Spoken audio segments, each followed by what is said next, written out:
Bonjour Mathieu Gendron. Bonjour Claude. Vous êtes directeur du numérique pour l'éducation et vous avez pris votre poste il y a peu de temps. Vous êtes présent aujourd'hui à Senon, aux boussoles du numérique, les ports. Est-ce que vous avez un message à transmettre à l'ensemble des enseignants, des personnels d'encadrement, des inspecteurs qui participent au plan national de formation qui est associé aux boussoles du numérique? Le message, c'est ayez cette curiosité, continuez à avoir cette curiosité. Le numérique, on y rentre. Le numérique, c'est le monde de demain. Le ministère soutient fortement l'ensemble des travaux, l'ensemble de l'innovation qui est en train de se créer autour du numérique. C'est un mouvement d'appropriation d'une nouvelle culture, un mouvement qui est général, dans lequel on s'inscrit et dans lequel on souhaite inscrire le plan numérique qui a été décidé par le gouvernement. Un des points qui est essentiel et qui est fortement porté par ces boussoles, c'est l'appropriation par justement les équipes enseignantes de ces nouvelles pratiques, de cette nouvelle culture. Et c'est véritablement au sein d'organisations comme les boussoles qu'on trouve effectivement toute cette collaboration et l'émergence d'une nouvelle coopération entre les enseignants.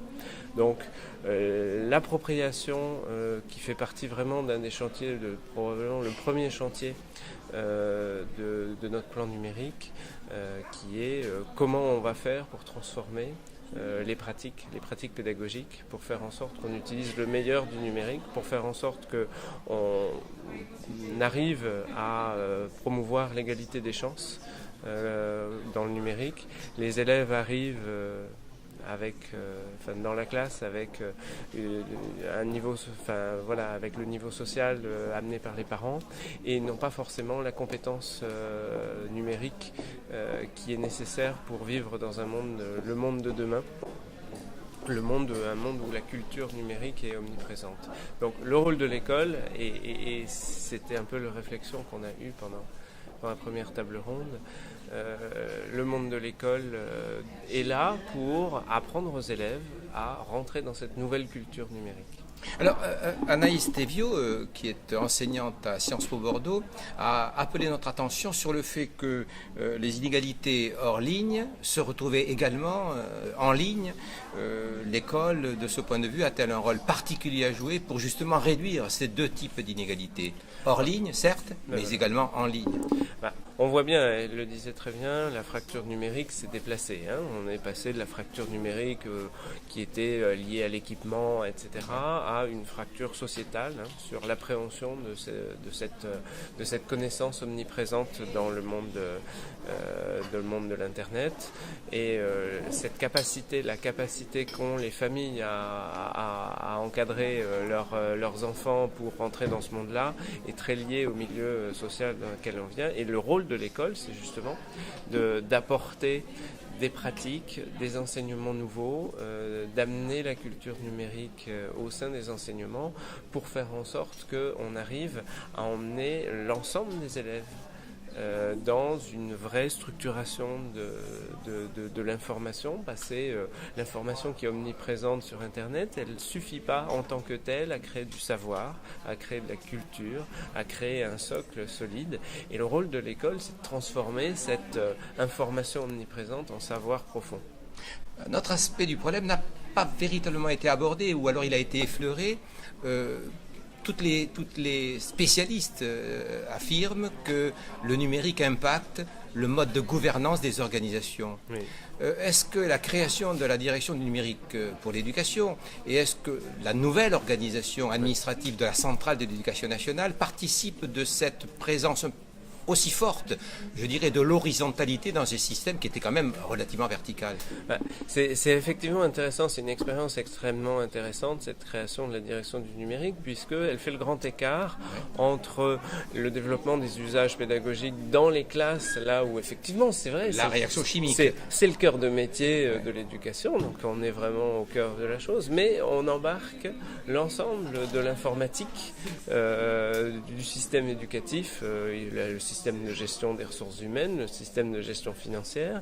Et c'est ça qui est intéressant, c'est de dire qu'on ne peut pas d'un côté dire à des chefs d'établissement qu'on va faire du numérique dans les classes et qu'on va par une grande baguette magique amener des choses extrêmement nouvelles, du haut débit, etc. Alors que eux, ce qu'ils connaissent du numérique, c'est des systèmes informatiques des années 80.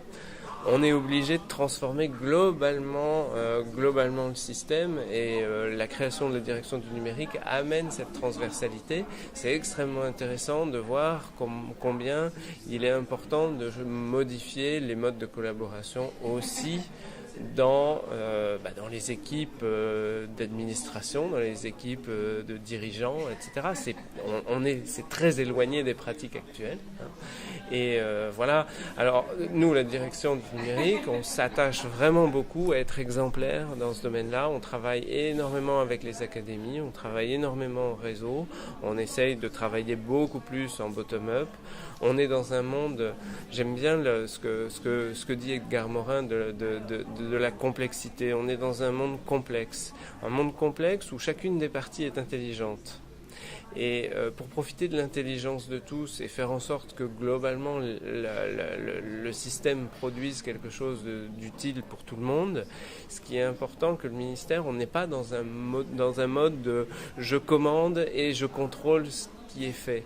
Ça marche pas dans un monde complexe. On peut démontrer, les scientifiques démontreront que le système de pilotage de quelque chose comme ça est encore plus complexe que le système complexe à piloter. On doit rentrer dans un monde de je développe une vision et j'anime un réseau. Et je développe une vision et j'anime un réseau, c'est véritablement notre rôle et notre mode de fonctionnement, le mode de fonctionnement de la direction du numérique pour l'éducation. Merci beaucoup, Mathieu Gendron.